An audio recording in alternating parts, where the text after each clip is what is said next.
it's all about distraction-free writing. I think that's what we're getting at here.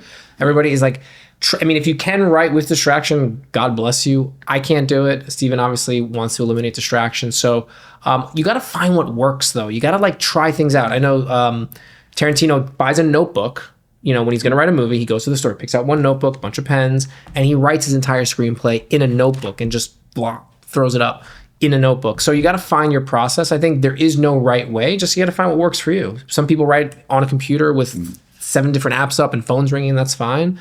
But go find your process. Explore your process.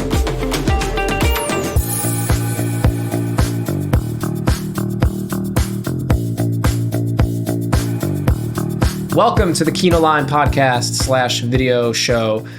We have Stephen Fingleton here, the future director of the Waif. Welcome again, Stephen. Thanks for being in studio. Very glad to be here. So why we're doing another talk with Stephen is Stephen's here in New York because we're doing some development work on the Waif screenplay, so we can get it shot hopefully in the spring and to you soon thereafter. And it got us thinking, as talking about writing process. So that's something I love to think about. And actually, we were bonding over a book that you pulled out of your backpack. Yeah. That was one of the first books I ever bought on screenwriting. It's like 101. What's the title? Sorry. It's 101 screenwriting tips. Habits of highly successful screenwriters. I will get the title. We'll post it in the comments below so you guys can have it at home. It's one of the first books I ever got. And it was just someone interviewing writers and talking about, asking them 101 questions about their writing process. Because we often get hung up on structure and this and that, but there's also like a process to writing. There's a way to there was some metaphor, someone talked about turning on a faucet every day and eventually like the water will come out and flow. And then someone told me, who's quite a big TV writer, producer, she said, just nail your ass to the chair and write every day. But there's always some process that gets us going. So I'd love to dig into your brain and hear about your process when you approach feature film screenplays. Let's talk about an original concept, for example. What's your process like? And I know it's a very broad question, but... So the first thing in terms of process is what you don't do in terms of what you do. So you have to choose what you're actually going to write. Because a mistake you make when you're younger is you work on something that doesn't have a place in the world or can't connect with an audience. So that's the first step of the process is having the idea and maybe talking to people about the idea and seeing how they respond. Okay, which continues to this day. Like I pitched the Waif to someone like a few days ago, and I could see them really getting interested in the concept, which was cool. So then once you've got your concept, you have to kind of work out what is the conflict engine. Yep. Or this is what I do anyway. I tend to work within genre, but even if it was a drama, there would be a conflict engine, which is what is the thing that is producing the scenes. Okay, so if it's a chase film, it's based on somebody wishing to create proximity, somebody wishing to create distance, and that produces the conflict in all the scenes, right? So I want to pause you there because I want to go on the first 2 points. These are excellent points. Point number 1 is to think about the concept, get it out, talk to people, pitch it, because naturally we are storytellers. We've been around story our whole lives, especially with YouTube and all the movies we watched, etc. So pitch it to your friends, pitch it to your neighbor, pitch it to the person, at the coffee shop. Eventually, you'll get into a rhythm of seeing what sticks and what doesn't. We had Fred LeBeau on here a few weeks ago, and he wrote While You Were Sleeping, the Sandra Bullock rom-com. And he says when he's thinking of a film, when he's going to write, he takes months, a month and a half, actually just walking around and thinking in his head and talking to people about the concept. So I love that. And point number 2 is finding your conflict engine, your conflict points, and seeing where you can build from that, because that is the basis of storytelling, is conflict. So I love those first 2. Sorry, I just want to jump in there. Yeah, and the great part about talking to people about ideas is they change the idea, and you find out that people latch on to some things and they're not interested in the others, or you find when you're telling it, actually this is the best kind of form of telling the story.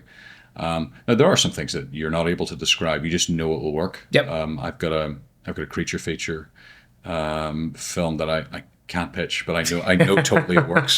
There's a monster and there's people, and the environment's interesting. So then you come to creating the story. Now I said the conflict engine helps inform that. I like to have it in place because I know I'll have a movie then, but sometimes I don't. Do you write it on index cards? Yes, index cards. Yeah, I use is it 5x4 index cards. I Not 6x5, 5x4. No, I'm just messing with you.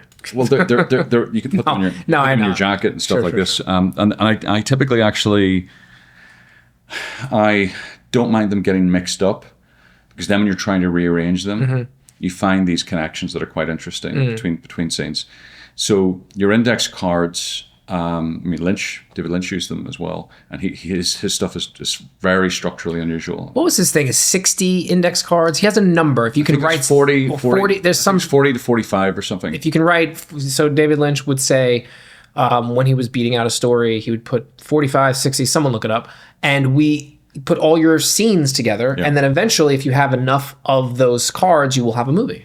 Yeah, and Robert Rodriguez talked about this recently on his kind of podcast here. I think he gave his kids a gift of these index cards in a box, and he says, "This could make you $1 million," like it did for me. Yeah. So I once talked to the screenwriter Todd Davies, who is the partner of Alex Cox, the filmmaker, and I think she used to teach at UCLA screenwriting or something. She was very interesting, and she had a very simple way for generating the gaps between scenes. So let's say you've got 3 scenes, or let's say your beginning and your ending. Okay, do you know what happens in the middle? Okay, great. What happens between the first scene and the middle? Okay, what happens between the first scene and then that scene? And just by filling in the gaps between the things that have to happen, you're able to generate the necessary beats for your story. And it's also a great way of finding the most efficient way for your story. So once I've got the index cards, I will typically work to a treatment or a pitch, depending on where it's orientated. How long does that take for you typically? Weeks. In terms of the index card, it depends on the project. If it's an original or a rewrite, an original is probably my favorite part of the process because it's so free. But the treatment is really important, because the way I write the treatment is like the way I would write a screenplay. So I'm visualizing everything. I want to make sure it kind of makes sense. But it can take. For me, actually, typically the stuff that takes the most amount of time is the long form. Yeah. For example, a couple of years ago, I spent 7 months on a single script, which was a rewrite on the long form. Oh wow! Which was very an interesting misuse of time when it's made. Of course, I'll feel differently. Of course, but because you can get trapped in the long form. Oh yeah. Whereas with the shorter documents, they are what they are. When I've got my kind of long treatment. And sometimes I'll do it very long. I'll do what Cameron would call scriptment. I always love the idea of trying to create minimal viable products. So you're creating the earliest form of the story to give to someone, so that you can walk away from it and cut your losses if it's not right, or you avoid going down a path that's not very useful. And then I get into the longhand, and I try to keep to a page count, or I try to keep to a number of hours a day. And I go through the treatment with a highlighter, and I strike off what I've written. How close do you stay to the treatment? Because that's an interesting debate among writers, is to treatment or not to treatment, right? You hear people, they say, I'm very strict with the treatment, and that's when I have my treatment, it's just really molding it into screenplay format. Some say I just have a loose treatment just to know where I'm going, or some just like, I don't even need a treatment, I'm just going to start writing. I know the writer director of Barbie. Sorry, it's escaping my name. Noah Baumbach. No, I was co-writer director. Correct. Greta Gerwig. Greta Gerwig. She doesn't. I don't think she writes a treatment. I think she just writes a very long first draft, and that's how she finds her story through the process. So it's interesting to see what other people do. I mean, probably the best way to think about it is which is faster for you. Yeah. Is writing a draft you'll reject, or an exploratory draft for finding material. Is that the way you can work? But I'm a professional by this stage. And when I'm writing material that's not selling or is not meeting a delivery, then my creative freedoms are getting reduced. Sure. Because I need to get paid for what I'm doing. So I want to have that most efficient way of kind of working.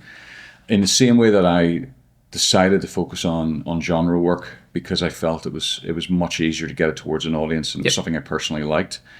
And I've kind of put on the back burner the kind of more experimental work. Yep. That I really want to be doing, but I'm not in a position to do it at the minute. Which is the way I kind kind of look at it. It's always the tug of a paid writer is like, we have this where we're doing the stuff to pay the bills and, get us going. But then there's also the other stuff that we would love to do that we don't have time to, which is a shame. I know James Cameron talked about the early days of his writing where there is no expectation. It's free. I can write what I want. And there's the endless, sea of, opportunity. And then once you're in it and you're sucked into the machine, which, it's hard to break free from that.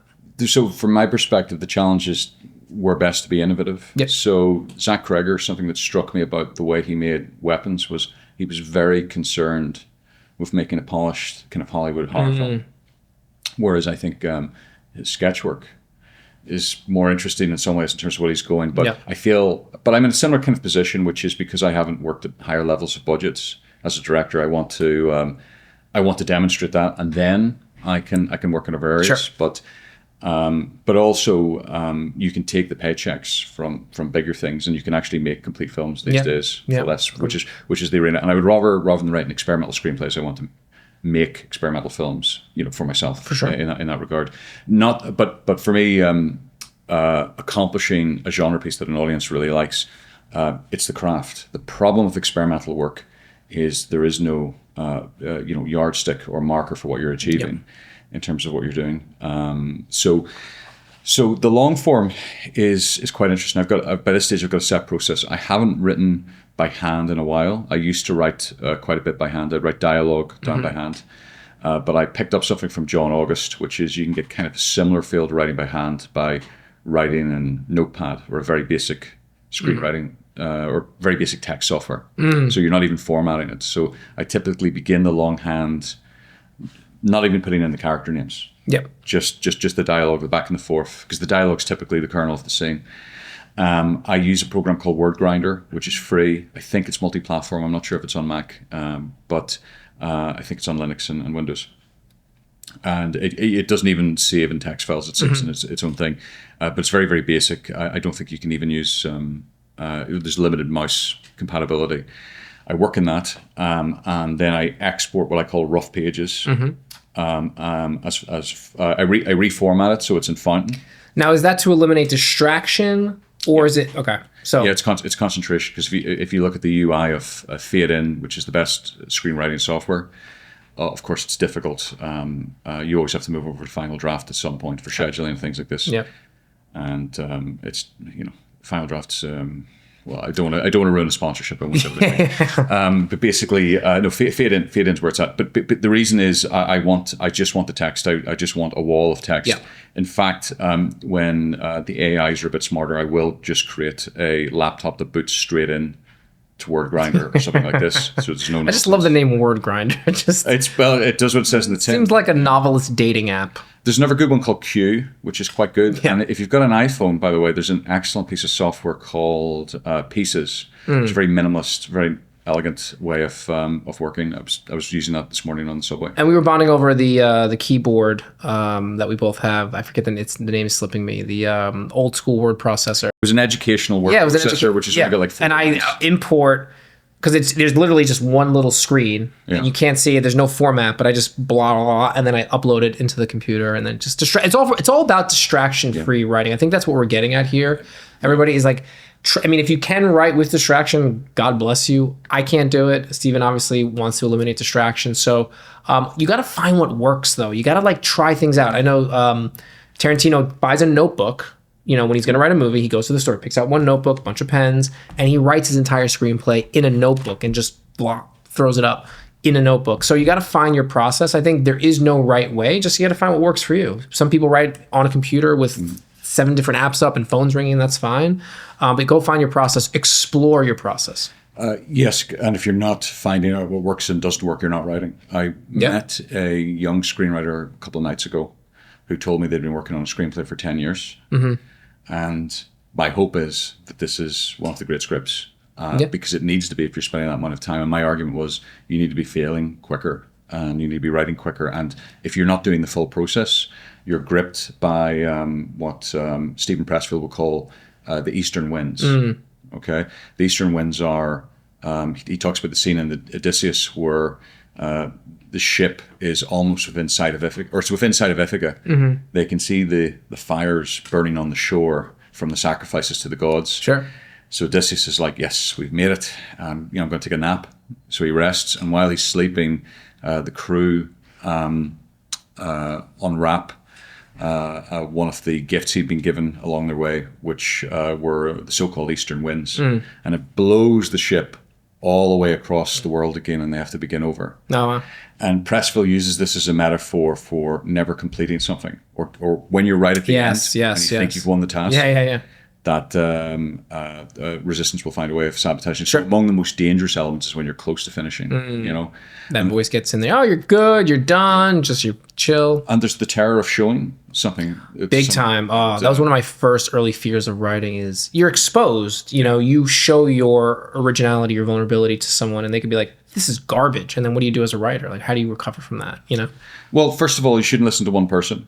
I mean, I had a script recently which had 2 years of rejections from actors, and then I found someone who was interested in it and really got it, in detail. And it wasn't the script. It wasn't the script. Okay, and so you know, ideally, what you want to cultivate is your own self critique. Okay, because one of the most devastating things when you're writing early is when you get feedback. And a classic example is somebody saying, I just didn't understand why this happened. And you're the screenwriter and you said, hang on, there's a 2-page monologue explaining that whole thing. I know. And I repeated this. And the whole point is, great. You failed to succeed. Sure. And even, by the way, if they didn't read it carefully, if you get enough reads and the problem is keep coming up, the way you're explaining it isn't interesting. The failure, you're always responsible. That's great. I want to pause on that for a second, because when you get notes from someone, you know, let's say your neighbor, like that's just one set of notes. Now, if you keep hearing the same note over and over again from 10 people, that's when my spidey sense kicks off. Okay, obviously something's happening that they're not getting, or I'm not conveying properly. So that's something to zero in on. But you know, if you get a note from one person, it doesn't mean you have to throw the baby out with the bathwater. You know, like just get as many notes as you can and see if there's a consistent common denominator, and maybe there's an issue there. Something I want to sidetrack to you real quick is the talking about building your craft, and I like to say the 10,000 hours of work. I know speaking with Oliver Stone back in the day, and his when he was driving a taxi, which some say Taxi Driver was loosely based on him. It's not, but he was writing a ton at that time and just honing his craft. I think he had like 7 or 8 scripts that he wrote, or maybe less. But the point is, I think something I learned is, and the writer of Juno, Diablo Cody, you know, wrote it for a screenplay, sold it, won an Oscar, boom. That's very rare. You have to put in the time. You got to write and write and write and hone your craft. There was a cost, I think, for Diablo. Sure. It, oh, yeah. Which was she became a very well-paid screenwriter. Like that. And I haven't read it, but it's a judgment I heard from development executives, which is they were paying her and a lot of money. Oh, yeah. And they were dissatisfied with the results. Sure. I would argue that's not necessarily because of her lack of ability. She's very, very talented. Yeah, Juno's a great screenplay. Yeah, but there's a difference between that and some 15-year veteran yes. Who has been hired on these specific types of gigs where you have to deliver a set response. For example, that wouldn't be my skill set. I wouldn't be able to write immediately on a studio film doing a rewrite. I'm more specialized in the indie sector when I kind of do rewrites, which is a very different thing. You're actually, all you're really doing most of the time when you're rewriting independent films is you're trying to get them ready for an actor. That's it. You're okay. The concept is good. The acting writing isn't good. Let's get the acting writing up, which actually transforms a lot of the rest of the script because the motivations have to be sharper and they have to be characterized and things like this. But going back to the 10,000 hour thing, because I want to get your take on that. What do you feel about building your craft and giving yourself the grace to be like, hey, I've heard someone say, I got to write 10 shitty scripts or 9 shitty scripts for the 10th one to be there. 100%. Who wrote the Guerrilla Filmmakers Handbook? I don't know the name, but I have that. I met Chris numerous times, and he said you have to make 5 bad films before you make a good one. Yeah. Right? And I think I don't know how many bad films I made, but it was one of my shorts, but it takes a while. Same as screenplays. And people at home, like give yourself some leeway on that. You know, we often put ourselves up against the writers, you know, like Matt Damon, Ben Affleck, they write Good Will Hunting and they win an Oscar, or like Diablo Cody. With Bill Goldman helping out. 100%. But it's the image that they're seeing is like, I can write one screenplay and change my life, which you could, but we don't hear the 1,000 other stories of the working person writer where they're just grinding and rejection and building their craft. Because it's a skill you're developing over time. Aaron Sorkin says it's the only profession where you get better as you age, right? A surgeon will get better as they age, and then eventually their hand's going to start to shake. They're going to start to go down, but you can, progressively get better as you age because you're getting more life experience and, honing in the muscle. Yeah, probably one of the big challenges with film isn't a lack of skill; it's a lack of passion as it goes on. Because that's really interesting. It's in some ways, screenwriting is a limited form in that it's so rigidly dominated by the rules of what's dramatic. Yeah. But truly, that reflects a lack of imagination. Yeah. It's just that we can lose our imagination and our naivety as we. Is that why Steven Spielberg was able to sustain such a long career of making high quality films? Because I often think of, like, I love Michael Mann, for example. Yeah. Love Michael Mann. Yeah. And you just see like his work tail off a little as he's gone on. And I wonder they get too into the nitty gritty of the mechanics, whereas like his early work is just so character based and perfect and Thief and Heat.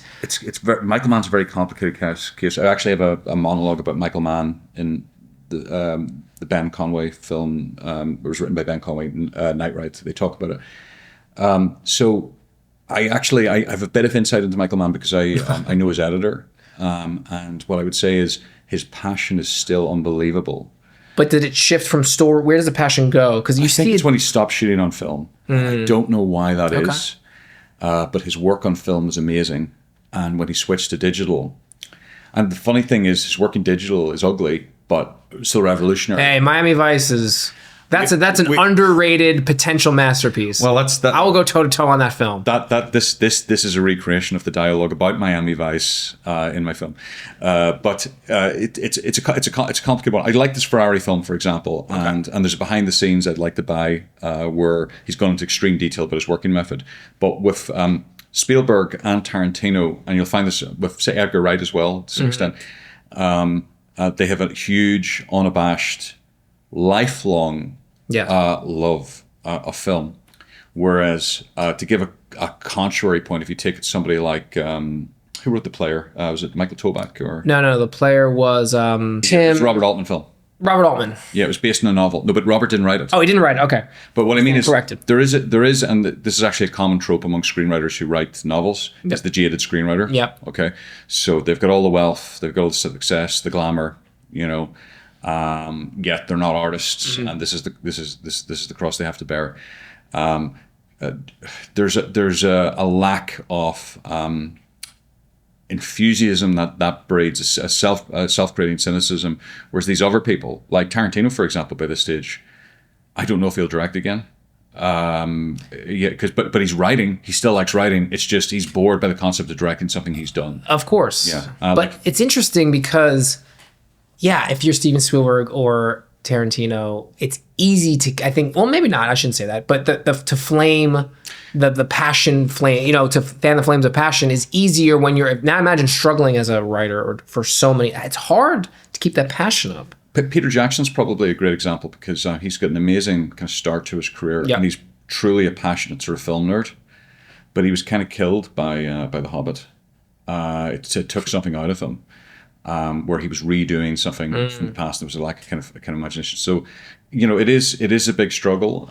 For me, there are many competencies I still need to master. The genres that I need to master in screenwriting. So I can look towards that. But what I try to do is streamline my writing process. So it's the same even when I'm trying to attempt to do something else, so that I'm always consistently able to output rather than find excuses not to write.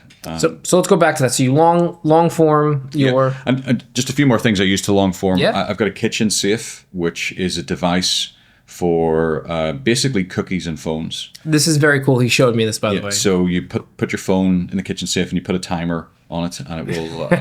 You can't access your phone for the 2 hours. I love or something that. like this. Yeah. When I was in LA, actually, I used to work at the Writers Guild. Well, not the library, but they've got like a writing room there. Yeah. I couldn't go anywhere because I would use Uber or Lyft. So when that phone went in the box, Oh gosh. that was it. What's in the box? I was stuck Yeah. there. I use Pomodoro timers. So I typically write in 25-minute bursts with a 3 to 5 minute break. And I measure work in terms of how many Pomodoros I do a day. So I can do 4 Pomodoros in 2 hours. But the reason for that is the little break is helpful for orientating and moving and things like this, and left brain, right brain switching. Yeah, so I heard that in an interview with the writer of 500 Days of Summer, saying that after an hour and a half, your brain switches like hemisphere, right? It goes from like working on this side to this side. So that's why after an hour and a half of grinding on your work, you feel like a fatigue. You just almost feel like a fog. And that's when like, okay, time to take a break. Yeah. I'll work in 90-minute bursts, right? I'll go 90 minutes. I'm actually can't maybe go to an hour and 20. And then I stop, take a break, recalibrate, go back in. But it's funny how, you end up finding what works for you. Exactly. You can only find it for personal discovery. For example, I also prefer to work in public places. I typically can't write at home because interesting. For example, I find it very easy to go to sleep. Okay. So if I'm at home, I will lie down. The Coen brothers would always talk about that. They just like, we take a lot of naps when we write. But where I find a nap is effective is where I can be in the library or something like this. Yeah. Just like, and then I'm getting some interesting ideas. Okay. Actually, I had some interesting ideas for what we're working on at the minute through that. So that's funny you bring up the nap. I just want to pause on that. This is something also that I read. I don't know who it is. I'm very bad with names, but it was an inventor. Was it Edison? He would sleep. He'd half sleep. Yeah. With a metal ball in his hand at the edge of the bed. And he would, because when you go into that sleep state, that's when the ideas come. I think the person who invented Nintendo would go underwater and Einstein. No, it was Edison. I think it was Edison actually, because I've read this one of the books by the Rosa Parks. But getting yourself into that dream state where the ideas come. So he would sleep on the edge of the bed with a metal ball, and then the ball would drop and wake him up. But he would keep doing it over and over again to crack the code. And like the Nintendo guy would submerge himself underwater for long periods of time because he felt that's when he could think the best.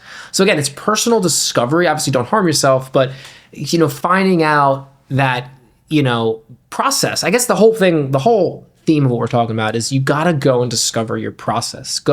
There are no rules when it comes to this. I think just find out what works for you. He likes public places. I don't. I like public places actually when I'm on a first draft. It's the weirdest thing. When I'm writing an outline, everything has to be in my office, home silent. When I'm writing a first draft, I need the energy for some reason. Mm-hmm. Maybe it's just because I need to power through. But then I can't, at second draft, I have to think. But everyone's got their own process. I think that's what we're saying is go out and play. If you're not discovering what's not working, you need to experience failure in order to make it happen. But I also know the absolutely main thing that I want to resist doing is writing the long form. I will do anything to avoid writing the long form. I will come up with any number of reasons because it's very difficult.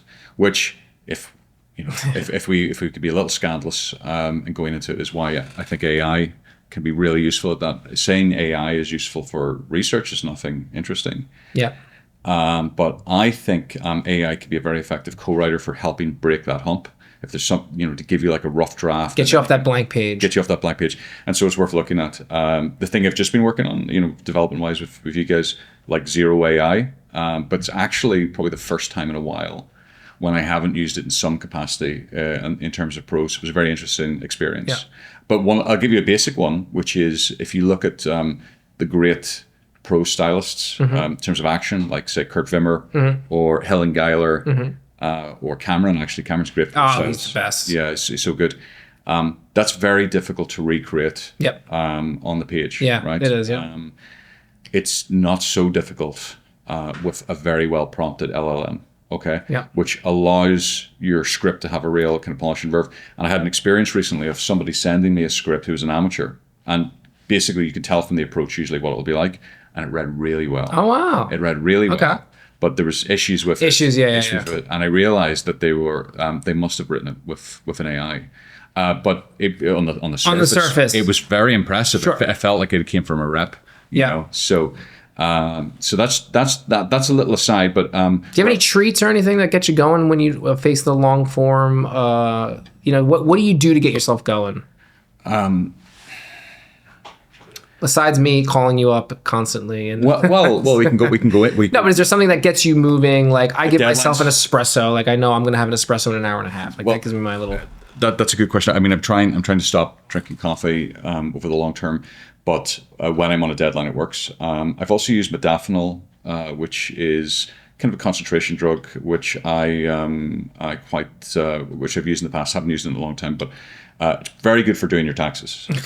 It's really good. It's pretty easy. I mean, it's I don't it's an interesting one. It's quite commonly used by students, but actually, typically you should try to avoid crutches, because if it's like, well, if I don't have the coffee, I can't write. That's interesting. That's kind of a problem. So what you ideally want rituals which are independent of context or setting. Okay, so I try to have writing rituals, like when I'm writing, that aren't based on some externality that I can't have. Because if it's like, well, I'm not in my favorite chair, or I know, people get crazy with that. Yeah.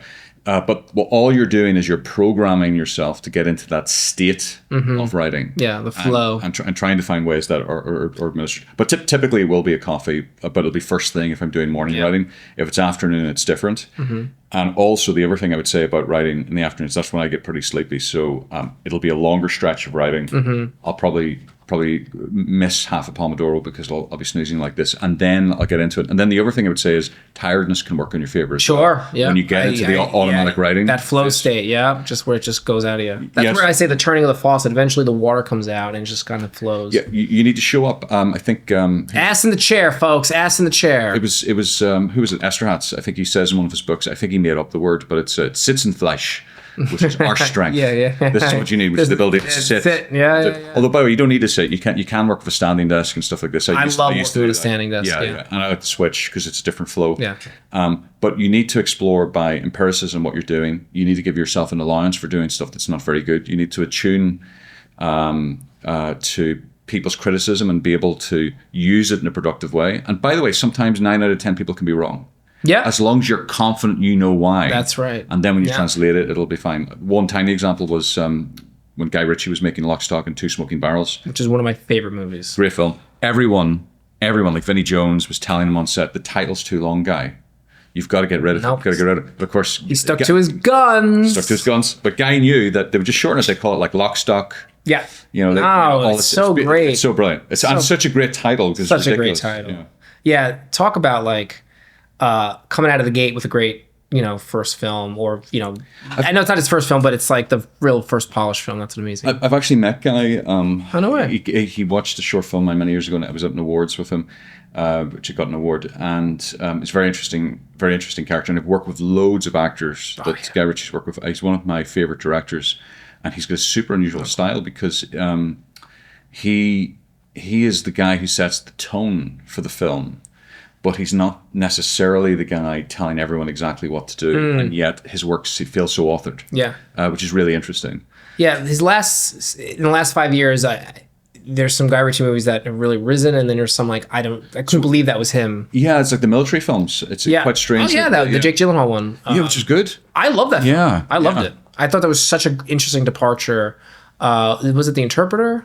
Something like that. Anyway, great film. And then he did the Josh Hartnett one that felt very lazy to me. I forget, the Aubrey Plaza, Carrie Ells. Anyway. Oh no, the comedy one with it's like it's in his kind and Hugh Grant's in it. Yeah, it's his Man from U.N.C.L.E. sort of in. Kind of, yes, in the same universe, I think. Yeah. But bizarrely, he's conquered TV.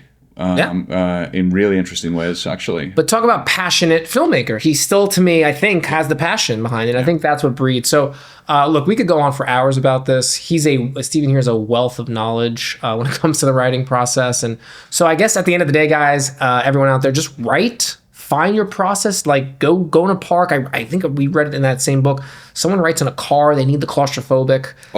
One more tip. Please. Aaron Sorkin, whenever he hits a block in his writing, he has a shower. Oh, yeah, that's right. That's right. Yes. He changes clothes. And he changes clothes, every time. Or he'll change in a scene the weather, too. He'll be like, go make it storm, just to rejig some ideas. I mean, yeah, you got to just go out. I go for a walk. Go find your process. I think that's the fun part of where you're at as a writer. Go find yourself. Find what works for you. And then Stephen and myself, we end up having just these they're not rigid, but are a process, and it cements in us, and we can change a little bit. But now you know what works for you. Go out and find what works for y'all. And Stephen, thanks again for coming into the studio and sharing, your writing process with us all. And we'll look forward to chatting more about this in the future. Great. All right.